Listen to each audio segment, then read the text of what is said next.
Lynette Oxley here for Tack Shack Tactical TV.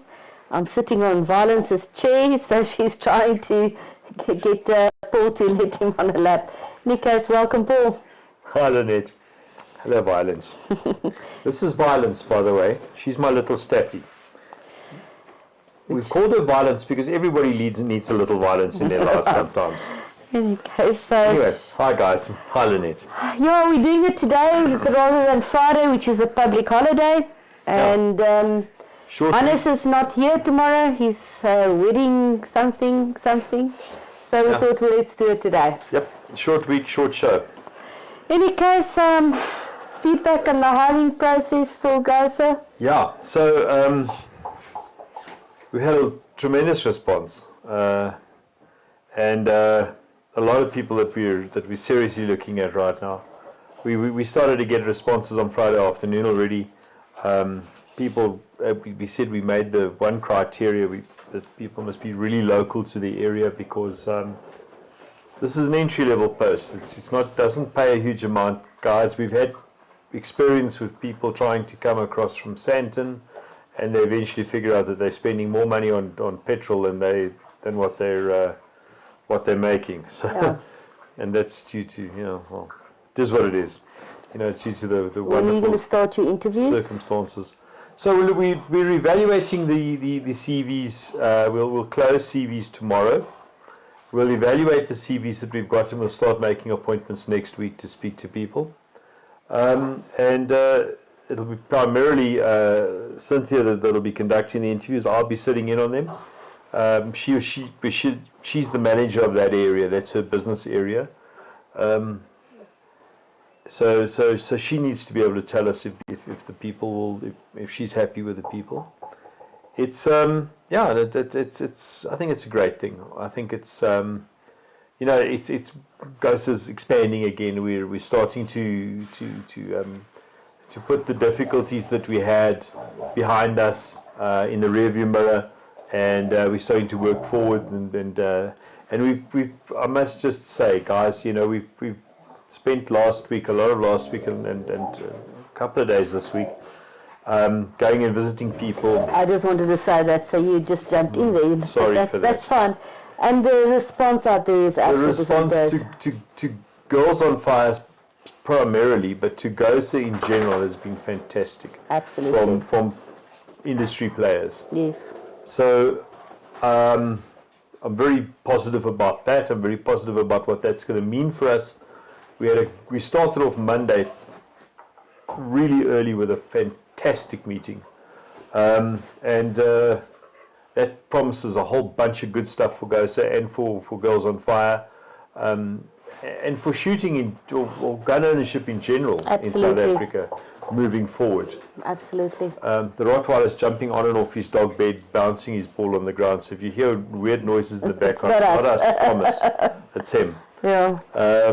Yeah, so, yeah. Next one, somebody asked about the PAIA request. Yeah, what happened to our PAIA request, the Promotion of Access to Information Act request? The one that we sent in that stopped eventually, that seems to have been the straw that broke the camel's back, that stopped the process of working on the amendment bill in its tracks. Because we asked, for those that don't know, we asked specifically, we had a really complicated PAIA request, and we asked the Civil Secretary to tell us what lay behind the Firearms Control Amendment Bill. And turns out that's a very good question to ask. Who was consulted? As soon as we've asked that question, only internal role players were consulted. Yeah. Well, that's not actually what the Constitution requires you to do. The Rottweiler is now trying to upend things. Hannes is just helping. Hannes. Where is it? Where's your ball, my boy? I'm sorry, guys. Okay, there we go. Okay, he's got it. Yeah. So we asked, well, who did you consult? Who made what suggestions? Because we happen to know that the chair of the appeals board was heavily involved with pushing the amendment bill. Which is...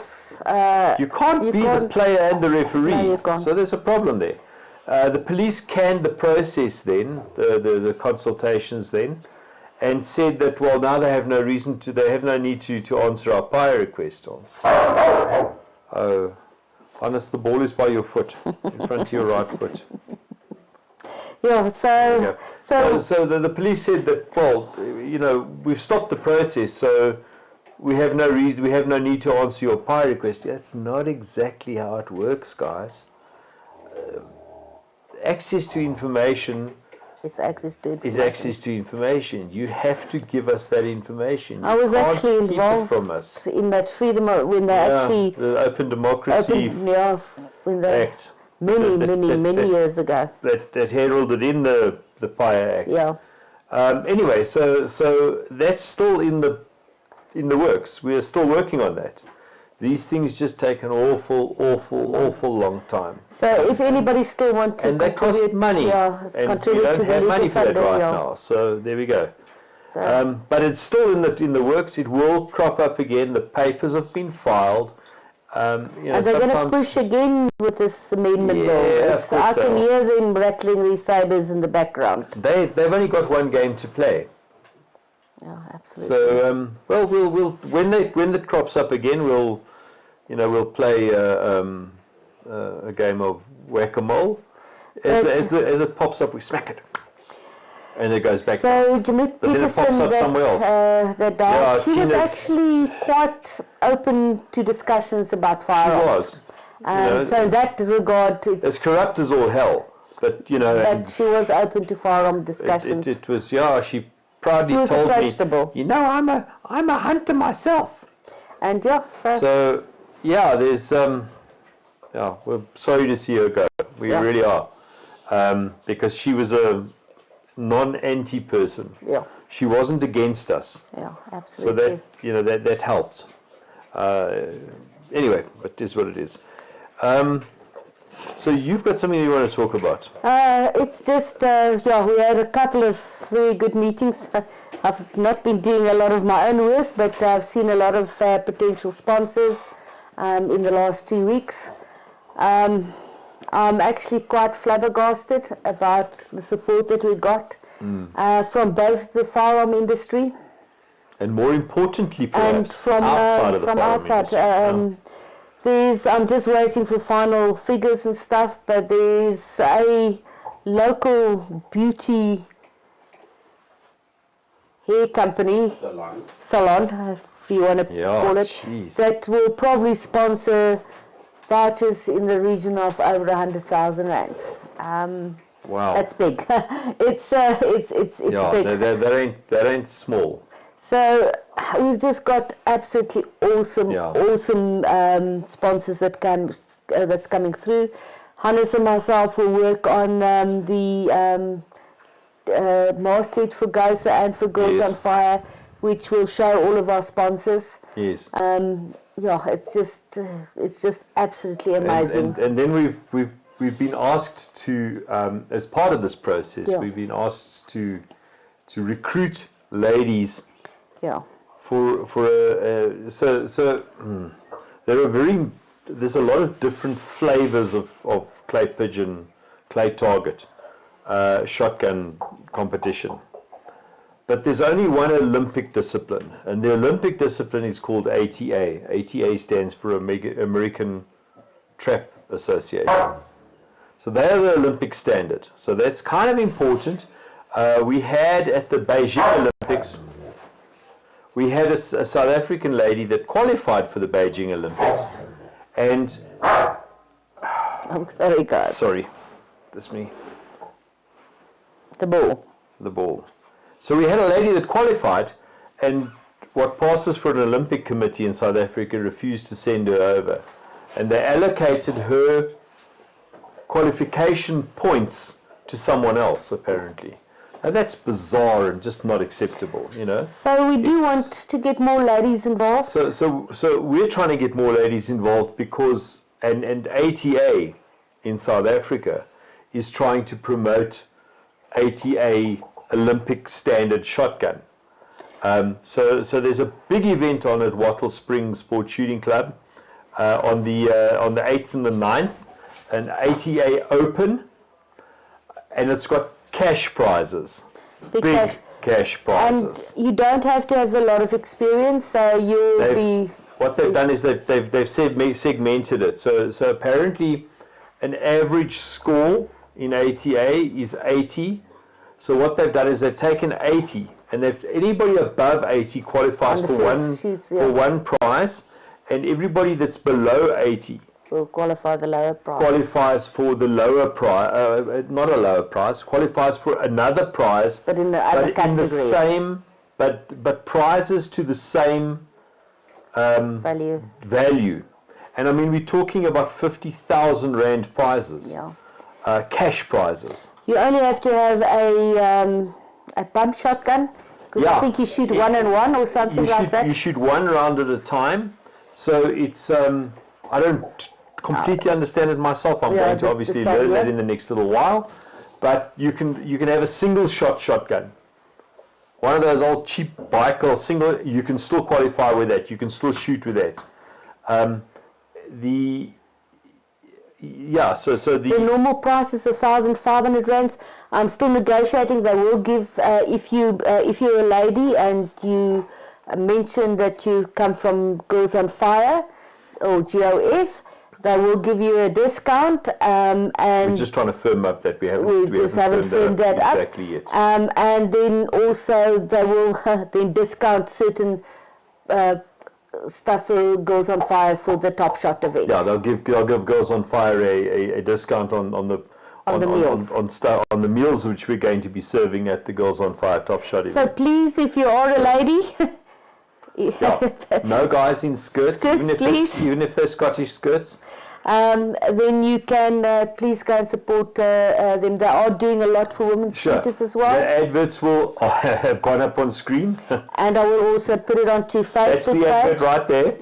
And then I will put it onto GOSA Facebook page and the Girls on Fire Facebook page. Yes. So if you see it, it's not like we're advertising that for everything. It's because they are... It's because they're supporting us.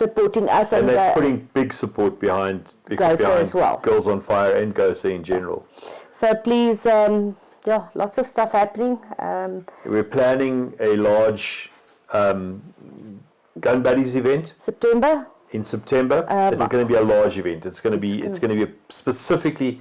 Not a firearms festival, it's going to be just for the kids. Yeah. But it's going to be a big event for the kids. So we'll probably do a steel challenge stage with Jauncey in them, so they will be running that. We will maybe get Sansu involved for the air rifles, and then from Wattlesprings they will do a little shotgun stage for kids 11 years upwards, can go and try some clay pigeon shooting. Sure. We're probably going to get an ice cream place involved. We'll do there's going to be the Gun Buddies song will be performed live, so it's actually going to be really awesome. There might be a presentation or two happening. There might be a presentation or two, which we've been working on the background for the last 2 or 3 months. Yeah. So it's going to be absolutely awesome. It's going to be great, guys. Yeah. Anyway, so that's a nice short, sharp show today. Yeah. Short and sweet. Yeah, it's not too bad. And we wish you guys a great long weekend. I mean, not tomorrow, but people are working tomorrow. Some people except Hannes. Some people except Hannes. Everybody, in fact, except Hannes is working tomorrow. Extra long weekend. Yeah. I still have a shoot at 6 o'clock tomorrow morning. I'll be on the range. Anyway, guys, have a great long weekend. Cheers. Bye. Bye. And you've been missed.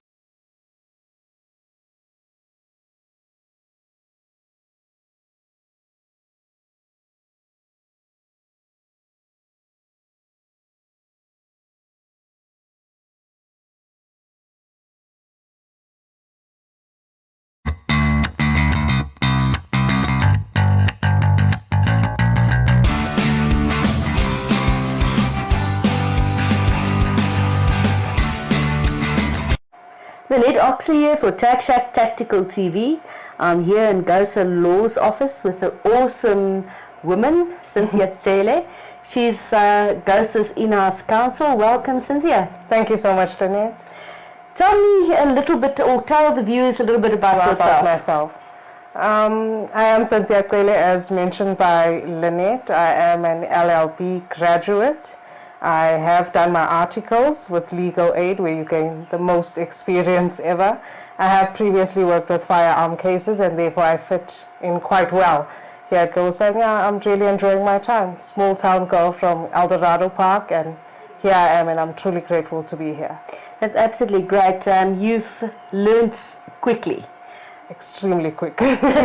Because it's a different field, but it's something, if you get interested in it, it's a bug that bites as well. Yeah, it's addictive.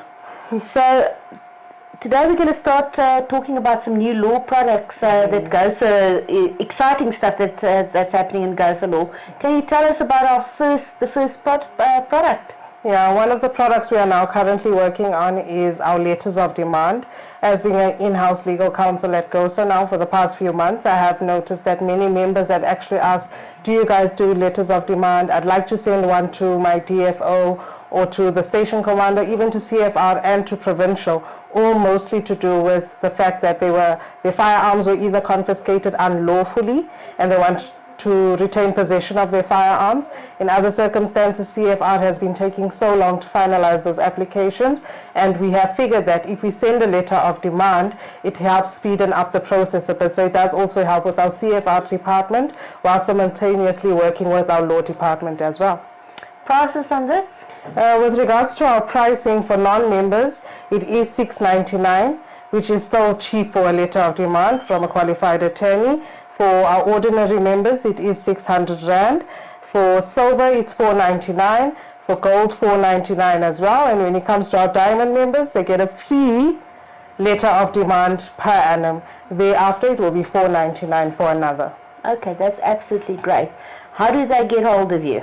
You can contact me, law@gosa.co.za, or you might call in our offices as well and ask to speak to Cynthia. Yeah, that is 011-888-1355. That's all. Thank you very much. Thanks, Cynthia, and Thank you, Lynette. speak soon. We will.